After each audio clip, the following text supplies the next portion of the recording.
Hello అండి, నమస్తే. Welcome to my channel. మనకి ఇప్పుడు అసలే ఎండాకాలం నడుస్తుంది కాబట్టి ఈ ఎండల వేడి అనేది మనకి ఇంకా ఎక్కువ కాబోతుందండి. రోహిణి ఎండలు అయితే రాబోతున్నాయి. రోహిణి ఎండలకి రోళ్ళు కూడా పగులుతాయని మనకి పెద్దలు అయితే అంటూ ఉంటారండి. అంటే అంత వేడిని తట్టుకోలేక రోళ్ళే పగులుతుంటే మానవ మనుషులు మనం ఎంతండి. అందుకని మన జాగ్రత్తలు మనం తీసుకొని జాగ్రత్తగా ఉండాలి కదా. అయితే ఇంతకీ ఈ రోహిణి ఎండలు ఎప్పటి నుంచి ప్రారంభమై ఎంతవరకు ఉంటున్నాయి, అగ్నికర్తలు కూడా ఎప్పటి నుంచి ప్రారంభమై ఎంతవరకు ఉంటాయి, మనం ఎలాంటి జాగ్రత్తలు తీసుకోవాలి అనేవన్నీ కూడా ఇప్పుడు చెప్తాను. అలాగే వర్షాకాలం కూడా మనకి ఎప్పటి నుంచి ప్రారంభం అవుతుంది అనేది కూడా తెలుసుకుందాం. స్టార్టింగ్ లో అంత ఎండలు లేకపోయినప్పటికీ కూడా ఉగాది నుండి మనకి కొద్ది కొద్దిగా సూర్య భగవానుడు తన ప్రతాపాన్ని చూపిస్తాడు. ఎండాకాలంలో ఆఖరుగా వచ్చే కార్తెలే అగ్ని కార్తెలు, రోహిణి కార్తెలు.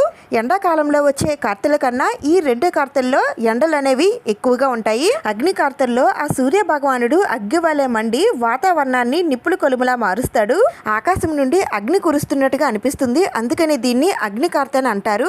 ఇంకా ఎండాకాలంలో ఆఖరి కార్తె రోహిణి కార్తె. ఈ రోహిణి కార్తెలకి రోళ్లు పగిలే ఎండలు అయితే రాబోతున్నాయండి. అగ్ని కార్తెల్లో కన్నా రోహిణి కార్తెల్లో ఇంకా వేడి అనేది పెరుగుతుంది.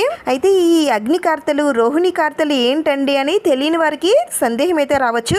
జ్యోతిష్య శాస్త్రం ప్రకారం మనకి 27 నక్షత్రాలు అయితే ఉంటాయండి. ఈ 27 నక్షత్రాలు ఆధారంగా సూర్య భగవానుడు ఏ నక్షత్రంలోకి వెళితే ఆ నక్షత్రాన్ని మన తెలుగు వారు కార్తెలు అని అంటారండి.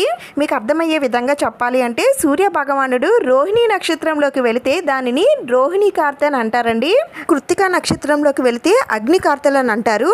అయితే ఈ కార్తెలు మరి ఎన్ని రోజులు ఉంటాయండి అంటే ఒక్కొక్క కార్తె 13 రోజుల నుండి 15 రోజులు ఇంచుమించు ఉండొచ్చండి. 2 వారాల్లో ఒక్కొక్క కార్తె అయితే ఉంటుందండి. నా అగ్ని కార్తెలు కానీ ఈ రోహిణి కార్తెలు కానీ ఏవైనా సరే మనకి 2 వారాల పాటు ఉంటాయి. మీకు అర్థమైందని అనుకుంటున్నాను. ఇప్పుడైతే బగబగ మండే అగ్ని కార్తెలు రోహిణి కార్తెలు ఎప్పటి నుంచి ప్రారంభమై ఎంతవరకు ఉంటున్నాయో తెలుసుకుందాం. ముందుగా మనకి కృత్తికా కార్తెలు అంటే అగ్ని కార్తెలు అయితే వస్తాయండి. అగ్ని కార్తెలు 2026 మే 11వ తేదీన సోమవారం నుండి ప్రారంభమవుతాయి. మీకు టైమింగ్స్ కూడా కావాలి అనుకుంటే 11వ తేదీన రాత్రి 11:03 నుండి మనకి అగ్ని కార్తెలు అనేవి ప్రారంభమవుతాయి.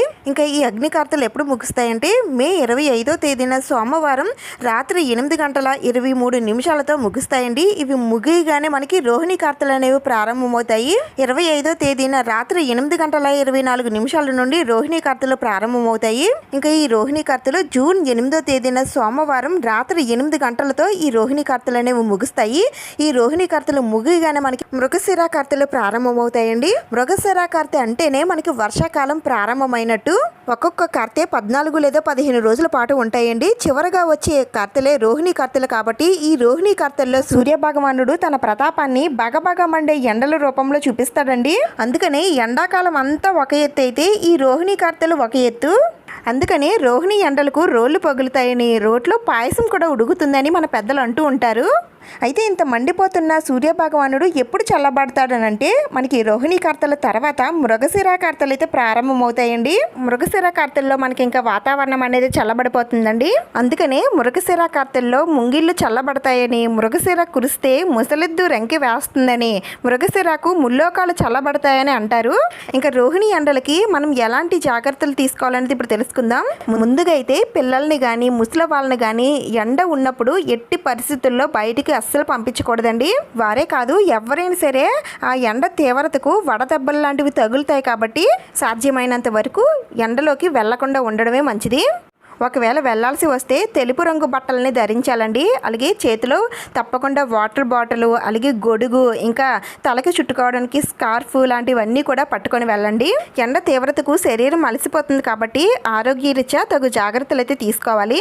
ఎక్కువగా ఫ్రిడ్జ్లో వాటర్ కాకుండా మట్టి కుండ నీళ్లు తాగడం, మజ్జిగ, పండ్ల రసాలు, కొబ్బరి నీళ్లు, నిమ్మరసం, రాగి జావ, ఫలుదా లాంటివి ఎక్కువగా తాగడం వలన ఆరోగ్యానికి అనుకూలంగా ఉంటుంది. కొంత ఉపశమనం అయితే లభిస్తుంది.